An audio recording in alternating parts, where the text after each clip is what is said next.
Hey, All India Radio, ZAI, SULHNU le LUNGLEN. Van le kovel zong le, kovel til zong tenen la ani asyam tu. Tun chung SULHNU le LUNGLEN ti huna chuan LIANTHANGPUII All India Radio ZAI music artist CHANCHIN le ZAI kan ngai thadon ani. Zong po ata ani lal ini kovela ma se ilal na alang kem hitam da thin lunga kovel alamo lal na mun itang lo emni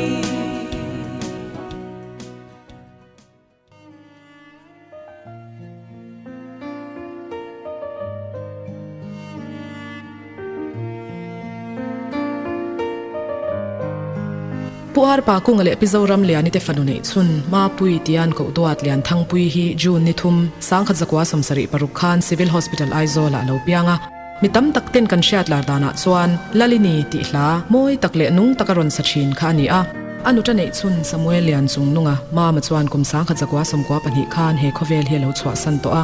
anaw puala hlaphwa ma ti hla sak music video chu mi ten an thlir thei turin na buat saya pathian in talent apek zai thiam na chu apetu ta na mangin zai rong bolin hun shang USA Canada Mizoram State Pon le Mission Field chen khata te afe chuak to china audio album pani nang chau lalpa ti le achian te som khoma anaw samuel lian chung nunga ma manghil lo na na collection ti te abuat sayani tin All India Radio artist ni in Mizoram cable TV te a music video abuat sai te en thei turina chup chuak boka hengba ka hian solo lam ai ma azai lama hun aman tamzok na zai pol the leprosy mission choir ZEF choir le bia le twal chung ko shan zai pol rongbol na te phur takina tel thin ani nu le pa thungai poimo em mi ani a nu le pa en ton tur that takane awangin athil ti na reng renga zel thel takin atingai lo anu le pa ten luan sun ti asya tawangin adom thiam hle thin apa phei chuan fanuduat swal theilo ti in chuang takin ma pui pola hun man to na piang asoi chuak zia thin December ni som pariat sang ni pathum kum khan Savage Memorial Baptist Church ra siveng lunglea pusuak tluanga fapalal ro thanga sha sel nen ko shandan puitlinga in nein pathian in faduam tak pathum lalrem ro ate sha sel lalrem sang sha sel lalrem riana sha sel te pe a chung ko tam tak te ang bokin fa te ne na chung ko hlim chho hun wang lai tak October ni som thum sang ni som khan natna she tuar lavin chatuan ram min lo pan santa ani afa te hi tha ati in anta nu thani thlin tum ema afaten school an kai dona piang in an khumsira chingchi na chongjai puizia afate chongjai masaktirin anin ato pakhar china pathian thulama an sot puina turnia sha ta chuan khoimun po ni se thanem ngai takina kalpui chang chin a unaw te po in ma pui chu afate hi akhovel ven nia anti hialani afate tan a chongjai sakmatam ber chu lalpa kafate hi nang ma ta na mishat khokhenga min buat sai sakang che ti hi ani zirna lama chuan BSc home science azawa chung konu ni nalama ero chuan doctorate degree ani pha ani ti in pasalina faka apasal laka alung oi ema aza thiam zia le amangai zia te hi ama te ro puitu pakhat ani apasal han fak mai te lom thu han shil mai te athiam na renga a in ngaya po apasal ngai dan ne na in an lo chuan ngai dam handil mai te hi a she ngai lo apasal azin chwa don le thu sei tura chwa don a piang in aluchunga kut ngatin atong chai sakchin chendral te ne na in lai chin na lama chuan me selim thei takani awangin abula fiam thu tho anwam anti chin biak masak kan changlo in biak phak lo po in ral khata tang hian mi ron nui sham chin ti te hi amel shiat te fakna chen khatani a apasal nena my dear tu man min hove si lawa tu ma kan hobok si lawa chung te le mi te hian min du sak em chin boxia kan van nei ti ro pathian mal som hi kan dong na sa ti ro ati chin mitlang takani a thuzep chi chet athiam lawa tongkam thiam mi ani lo bok nen angai dan midang in engtin nge an lo ngai ve ang ti lam ngai to mi a lo hian a puak ve phong china hetilama ero hi chuan ngai dam angai na ve mai thei mei chadang ang bokin chung rila rilno takanei ve a mi khongai thak le chan cheve tak chan china hmule a sha chan te hian amit tui lo tlak pui ve mai chin afa te thil ei lai no pangdang lo ve te sem chen sak changa afa ten nor chang te hian enga tinge icha midang chan pui tu ni idu lo em ni ti in a zil hau chin apasalin me chetam tak khosak than oma nang chuani khum vekani ati hial na hi ma pui hian a phu hle ani he khovela hun top don lama pathian shwaina thara wale ti sa achan ro pui zia awangin afak thin pathian hena lom thu omro se swala kabot nu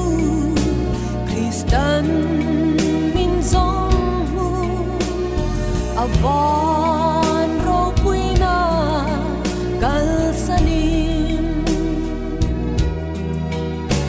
ting an che dong cross le ra an khai kan bo chiat na te avangin hi narap khak tuari kalalpan gay mi swamin chandang ta o God harau thogi valeng la plan ang zai nung na tu LIANTHANGPUII kha no pan lai chuan no pang duom tak nu le pa thu oi thei tak mi ania alo pui tlen nu po khan anu le pa te duat thiam em chin ani apasal lal ro thanga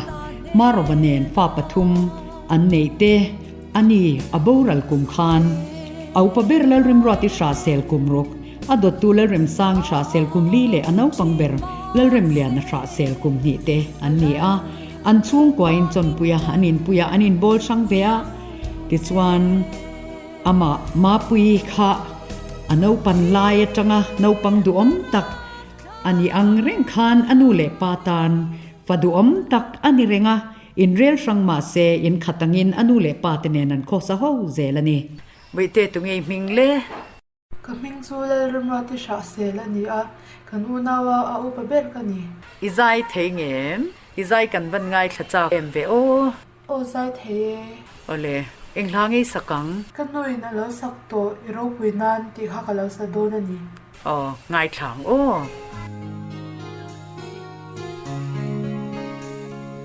lalpakan hi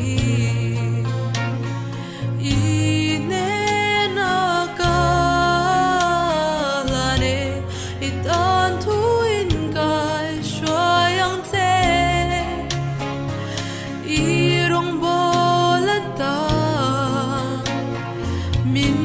ti thiang him la min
Iban zai thiam be o ngai nom hle mai na kida chani nu ai ni la zai thiam nge ge yang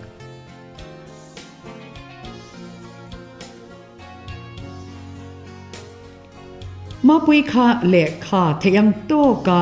zirmi ania BSc Home Science zir zo nuwa MSc zir atum mek lain USA zai rongbol na nei turin upalal theng liana som na chu thlang ta zo ka rongbol na le tul dang te tin kum ni lai a chun zo mani eminu hian zai rongbol na nein zai polin Canada te an zuk jin kwa le a tin leprosy mission kwaira member nin rongbol na phur takin a in mang then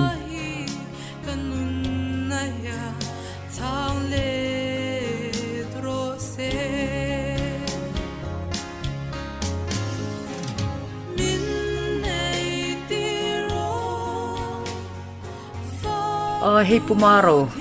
van lo mom ve o kan han in tong chu lian thang pui All India Radio Aizola kan chuan em pasali lo ni reng maya mase he khovela alo om talawa poi kan tin kan wi em ama khan enge mo imu le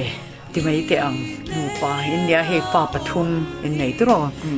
ti chuanin in han in ton tran tir vel dan te eng tin nge pathian ne na hianin nu pui dil te hani lo tong trai ve to reng rengim man lai deu khatwanin he nula tlangwal te chon nu pui pasal dil te chu za a kan en ta ni tong trai na han khen kha maro chu pathiana in petak tak ho te hi chon he tyang he ti in tong trai na te po hian lo dil chin ni om takanya nang I tong trai ve ngai reng rengim nu pui dil hian dil ve thine amaro chu te lam ka soi thui ma in lian thang pui om to lo nu he kum som dem don to a All India Radio Aizola te na hetia ma pola program in han bo se sakhi lom ka ti ma in artist te in thutsia in pholang siang le in ka ria a fak ka ti tak zet chewani ni lian thang pui nen khan trong trai sana ve ngaya nu pa in siam ta kan le a lian thang pui po khan pathian he na pasal tur te dil thina tinama mai ni lovin arong bol pui tharau thengli plus team te po khanin an lo dil pui thina ni ti te kan in kop nuwa ka reve a tin kai po in sang kha chakwa sam ko bol vel khan kan kem speaker wangin nu pui tur dil na chang ka rem ma hle a kan kem speaker thu o in pathian he na nu pui tur ka dil ve thina ka dil tut lo na in ka thlen ve fo thina ni pathian he na nu pui ka dil le ka nu pui mu inkar hi a hla ve hle a amaro chu pathianin hunatia chuan min lo pe mai ta ni te hian ka ria a pathianin rem min rot sak angin kumsang hi le pathum December ni som le pariat khan Savage Memorial Baptist Church rasiveng lo le ya ko randan pui tingin kan lo in nei ta ani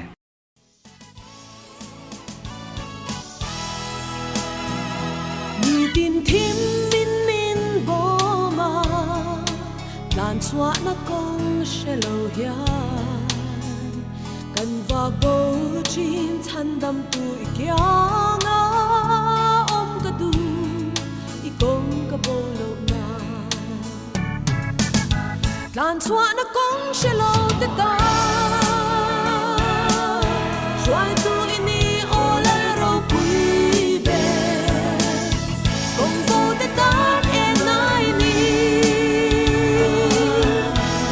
xoay tu lâu như dẻo phố bằng xe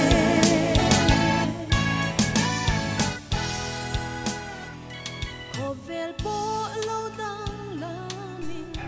ani pumaro in nu khazai thiam mi tireng reng en azai thiam wange in neya enge thil dang wang chuka selawa ma sengin atla saka khanin du big riau te lo nei ve mani nu puite an ni na chungin ma pui kha azai thiam ti lo thein hin ka hrelowa tu pa ti dan ta ka emo asol fathiam zai te po ti ila ka sui sualin ka ring lowa ma pui zai thiam ka ti em na pakhat chu athuk moina ti bo mi lawa la thu fiat taka alam thin kha ani a ala sakre renga hian la thu alam fia tha a he hian azai thiam zia po apho langin ka ria a tin heng zong zong phe na hian ka soi kai lu thei lo chu ama zai thiama lo cher chuak tu purwal than kho ma chak chuak hi ani a ani hian nau te ti in do takin du sak takin alo en kol chowa a hlaphwa te a phal takin a sak tira tin chu mai pialama anaw samuel lian sungnunga anga em polin mama ti hla a han pho saka chung te chu ma pui po khan moi tak le thiam takin asa chuak ka heng te hi kan han soi kai tak ro roba chuan ma purwal than khoma mai ni lovin phal taka ma pui an hlaphwa te lo sakti tu song chunga he program kaltlang hian lom thu in savai chunga ka han soi ani ma pui hla sakzinga ka du em chu ro puina chang turin ti hla pusai than para phwa kha ani a he hla asaka hian belchian dol ani rate a phulagin ka ria a athluk seizong ate atlok dan te tin a hun a timing engkim mei khaptik tak mai in avong tha ema hei hian a zai thiam zia pholang chhuak chiang le in ka ria a tin chu mai pialama a hlathu hi ka du ema krista mangai na ro pui zia te chumia zara kan chan ro pui tu zia te nakina ama nge tenen te po hianin chatuanin lim top hlau lovin pathian zara kan leleng ho don ani ti te a pho chuaka heng te wang hian he hla ro puina chang turin ti hla asak hi ka du mani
LIANTHANGPUII kha an branch KTP le thil tia te in mang na satak thina nia aphak to ka chuan rongbol na hingai poimo mi tak ani All India Radio Aizola hian music artist ani angin hlak somni pakhat arikot mana arikot masak pertum hi April na somni pali sangni pathum kha ani a te chuan ama omlo hnuwa achung ten la alo record to sa All India Radio a alada lo an ron donate nge ani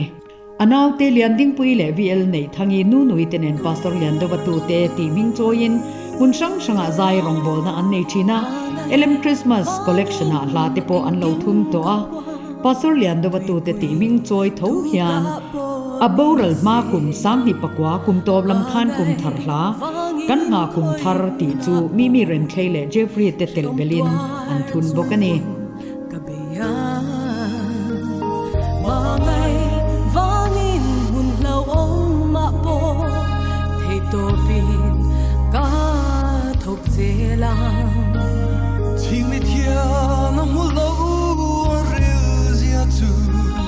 Mangai na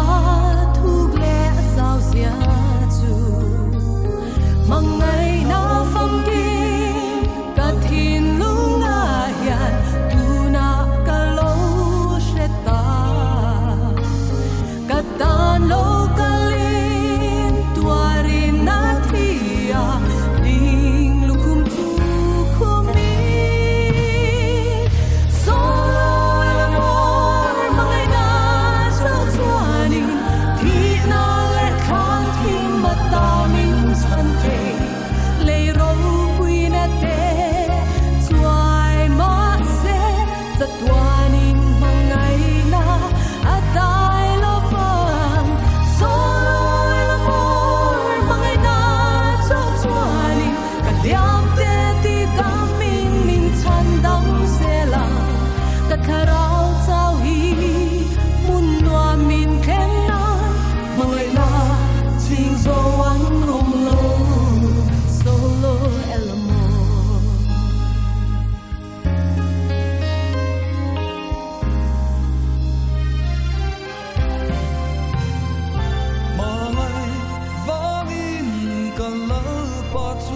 ani le pumaro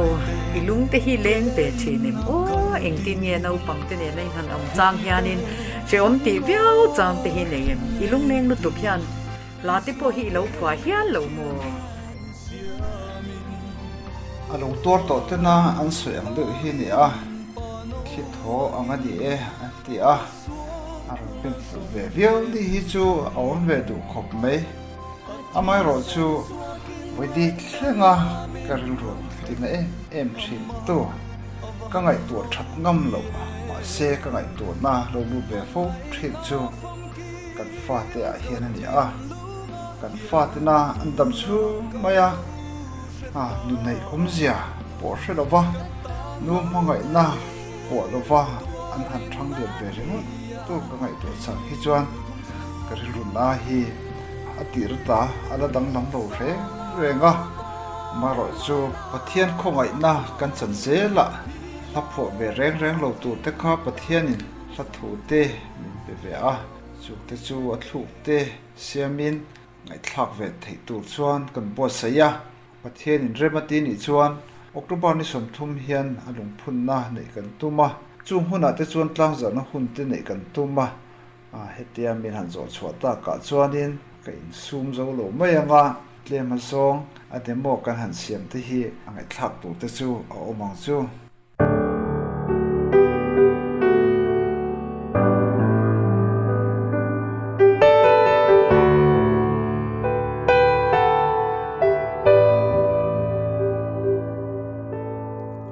chung kim te a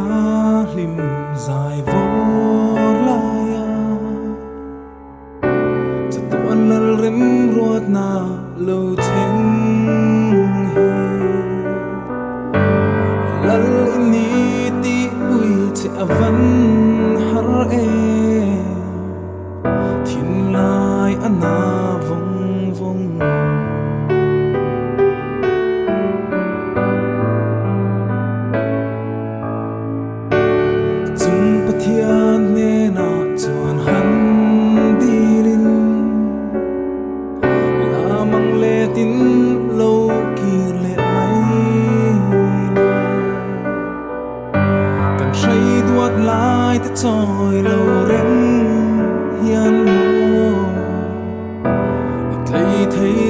big em ni chun ne rul ipa zua pa sui lung le chun kham lo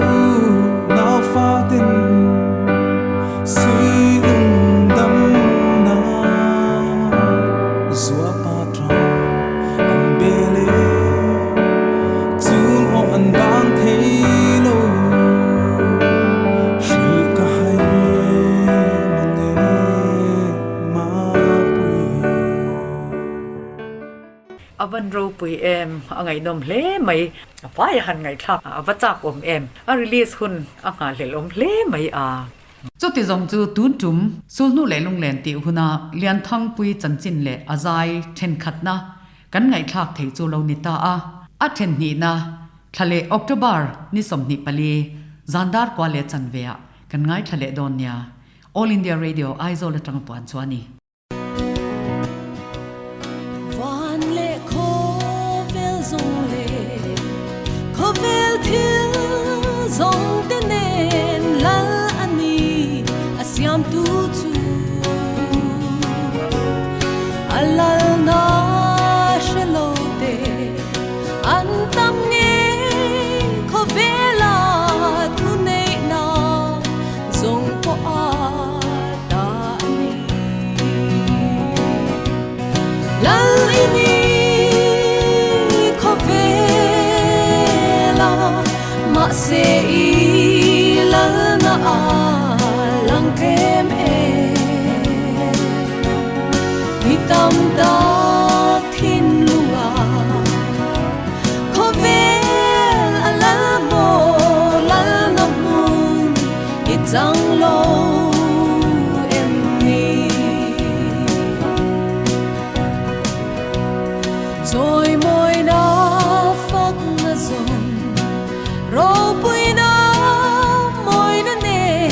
lal ini ita ani kei phak ren ka ngai lo rồi môi ta kan nu lo nang in chang in nei ze ro lal pa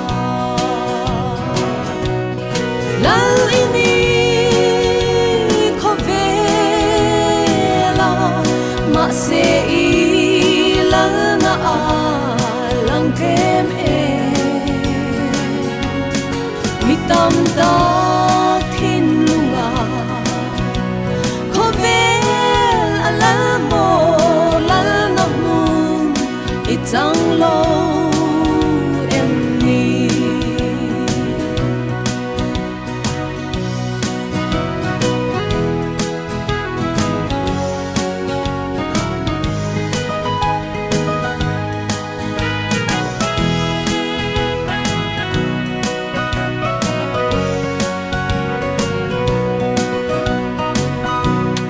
kathin lung chunga po